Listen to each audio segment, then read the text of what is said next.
Oke, selamat malam. Jadi di sini saya akan melakukan sebuah wawancara dengan salah satu narasumber kita.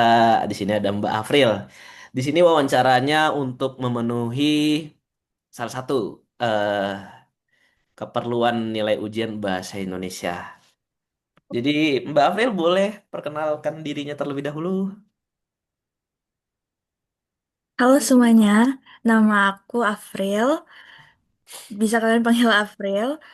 Aku salah satu mahasiswi BINUS Online di Hmm, jurusan Computer Science. oke, terima kasih Mbak April udah meluangkan waktunya untuk sesi wawancara kali ini.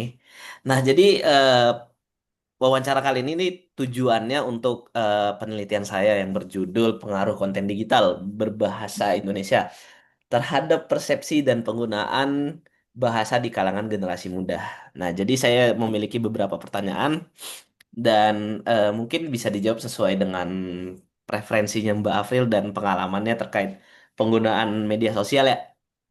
Ya, Dan karena kita memang di zaman sekarang nggak bisa terlepas dari penggunaan media sosial dan lain sebagainya. Nah, mungkin untuk benar. memulai eh, sesi pertanyaan kali ini tuh, aku pengen tahu Mbak Afril biasanya kalau main media sosial tuh seringnya di platform apa dan jenis konten apa sih yang disukai? Eh, Jujur, kalau aku pribadi biasanya menghabiskan waktu di Instagram dan Twitter sih. Tapi lebih sering Twitter. Nah, Hmm, kalau Instagram sendiri aku lebih sering pakai buat lihat-lihat konten visual kayak video atau foto. Sementara kalau Twitter buat baca-baca berita, opini, atau juga meme yang orang-orang kirim gitu. hmm, karena memang dua platform tersebut beda ya. Yang satu platform visual, yang satu lagi platform teks gitu. Nah, tapi biasanya Betul. kita dalam mengonsumsi konten digital itu Mbak Afril deh, berapa lama biasanya bermain media sosial? Eh, Jujur, kalau weekdays itu mungkin sekitar kita hitung dari jam 6 malam aja kali ya. 6 malam sampai jam 12 malam.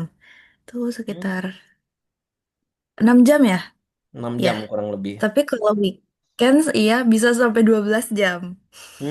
Sama-sama sama. Soalnya ya gimana ya, memang susah dilepaskan dari kegiatan kita. Kita kadang ada pekerjaan di situ, kita juga mencari hiburan di situ. Iya. Jadi memang susah dilepaskan kalau menurut saya. Nah, eh di Mbak April sendiri nih, seberapa sering nih dari konten-konten yang udah dilihat, eh, apakah penggunaan bahasa Indonesia itu lebih sedikit penggunaannya dibanding penggunaan istilah-istilah dari bahasa asing gitu? Sering nggak ngelihat? Sering, Hmm, sering banget. Tapi kalau aku pribadi ya, jujur hmm, emang porsinya lebih banyak yang menggunakan bahasa Inggris sih. Entah hmm, yang aku posting atau yang aku lihat orang posting gitu. Mungkin hmm, sekitar kayak 80% konten yang aku konsumsi sehari-hari itu dalam bahasa Inggris. Jadi aku hmm, lebih sering lihat konten-konten dari kreator luar karena minat aku memang lebih banyak diproduksi sama mereka-mereka itu. Tapi aku hmm. juga tetap ikutin kok konten kreator Indonesia gitu. I see. Karena ya kan sosmed ya isinya nggak cuma di Indonesia banyak lah ya, tersebar luas Iya, di seluruh dunia gitu. benar. Jadi nggak heran kita ketemu orang dengan berbagai macam bahasa dan Mm-mm. istilah-istilah yang mungkin kita eh, kerap jarang dengar gitu. Nah, tapi menurut Iya. Mbak Afril nih, konten-konten berbahasa Indonesia itu menarik nggak sih? Terdengar menarik dan apakah apa gitu kalau misalnya menarik, apa sisi menarik apa yang menurut Mbak Afril sukai gitu? Em, Seperti yang Mas Jay bilang, ya sama menurut aku konten digital berbahasa Indonesia sekarang emang udah jauh lebih menarik ya dan Hmm, relevan sama anak-anak muda.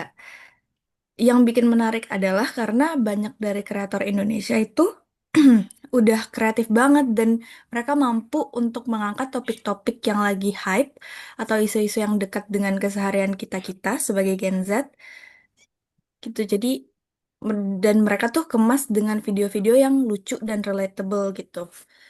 Dan generasi kita suka yang kayak gitu kan sekarang.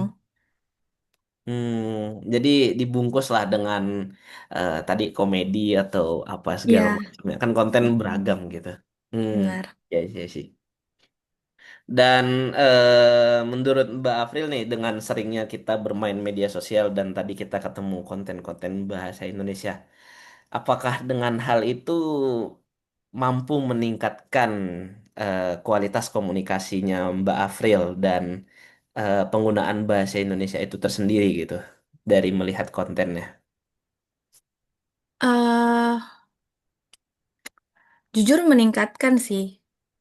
Hmm, Cuman mungkin menurut aku kualitas bahasa Indonesia di media digital ini masih perlu ditingkatkan lagi gitu, biar kita masih bisa meningkatkan bahasa Indonesia.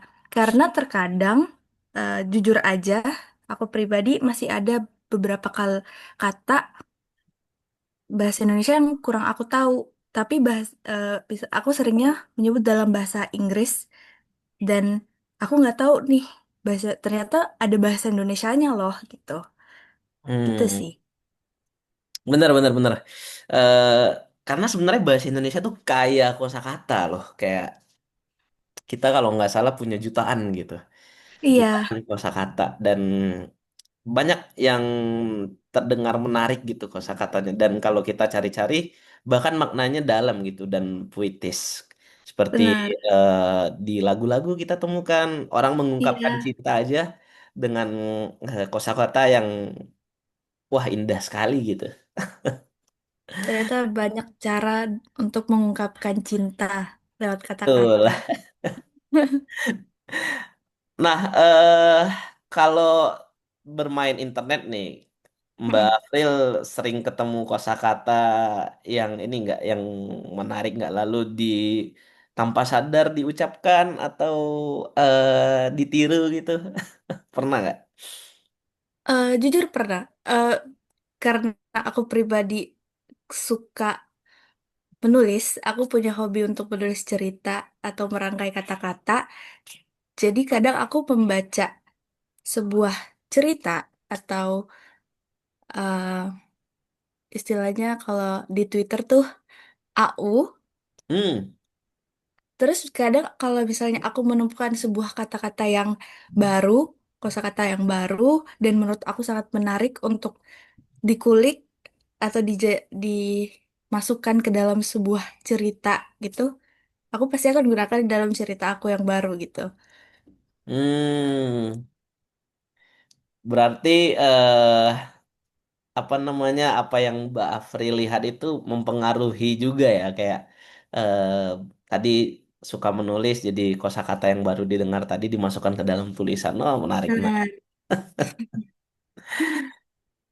Oke, mungkin untuk pertanyaan segitu aja untuk sesi wawancara kita kali ini. Terima kasih banyak Mbak Afril udah hadir dan makasih Mas meluangkan Jay. waktunya. Mungkin ada eh, apa namanya, kesan mungkin dan pesan untuk teman-teman dalam penggunaan bahasa Indonesia kita eh, bermedia sosial dan berinteraksi di konten digital gitu. Mungkin walaupun kita memang diharuskan untuk mempelajari bahasa lain, tapi kita tidak boleh melupakan bahasa ibu kita atau bahasa Indonesia. Gitu Hmm, aja. keren keren banget bahasa ibu ya, bahasa ibu. Iyalah, Iya, mana bumi dipijak di situ langit dijunjung. benar. Oke, terima kasih sekali lagi Mbak Afril saya ucapkan dan Terima terima kasih kasih Mas buat Jay. teman-teman yang sudah menonton. Oke, saya tutup. Assalamualaikum warahmatullahi wabarakatuh. Selamat malam.